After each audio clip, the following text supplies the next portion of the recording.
Alors dans cette vidéo je vais faire le commentaire du projecteur d'histoire pour téléphone mobile qui s'appelle Moonlight. Donc là on a le pack de démarrage avec 5 histoires, donc c'est le pack le plus complet si je me souviens bien, donc qui est autour de 40 €. Et à l'intérieur donc on a le petit coffret qui sert après de coffret de rangement pour les disques d'histoire parce qu'on peut en racheter d'autres, et le petit système que je montrerai tout à l'heure. Et donc on a simplement des disques à diapositives parce que c'est un système de projection de diapo en fait pour son téléphone portable. Avec des petits disques voilà, comme celui-ci. Donc là, on a Saga Mini en vacances, Le vilain petit canard, Jack et le haricot magique et Boucle d'or. Et puis moi, j'ai placé le petit chaperon rouge. Voilà, donc ça c'est le pack et ça sert de coffret en fait de rangement. Et puis on a l'application. Voilà, donc on a le petit chaperon rouge qui est placé. Alors le petit truc en fait se présente comme ça, c'est une petite étoile. Il y a une petite lune qui est sur le téléphone, on va mettre la cible sur la petite lune. Et de l'autre côté on va avoir le projecteur en fait qui va venir exploiter la lumière du téléphone. Alors, évidemment ça consomme un peu la batterie. Voilà, et donc on va tourner soi-même les petites diapos. Et c'est quand même ça fait pas la lecture à la place de la personne. Alors je vais montrer comment ça marche. On clique sur le livre qui nous intéresse. Voilà, donc là il met. Je ne comprends pas pourquoi, mais à chaque fois il explique comment faire. Je vais régler ici l'histoire en anglais.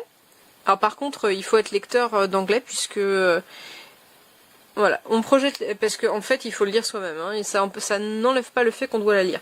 Et donc là on voit que le téléphone est en train de projeter l'image numéro 1 de l'histoire avec le petit chaperon rouge. Il y a une petite baguette de réglage qui permet de régler en fonction de la distance à laquelle on l'utilise, mais c'est bien net, ça pose vraiment aucun problème. Alors on commence. Et donc on a une petite musique qui se met et on a le temps de lire. Voilà, Once upon a time, there was a little girl, etc., etc. Il y a des petits mots qui sont entourés. On va cliquer dessus et on va entendre le bruit qui correspond. Donc là, on doit tourner le disque de l'histoire et faire un balayage à gauche pour continuer. Donc, hop, je mets le disque suivant. Et de la même manière, voilà, on peut continuer. Donc là, on vient glisser le disque pour chaque diapositive, donc ça on le fait soi-même.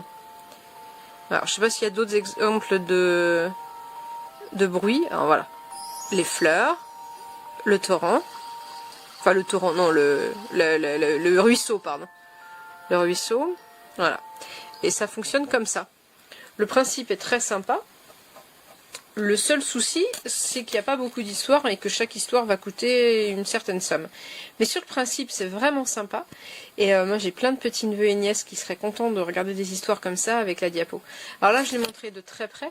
Donc la diapo est petite. Mais si on s'installe dans un lit et qu'on projette sur le mur d'en face, l'image est grande et c'est assez sympa.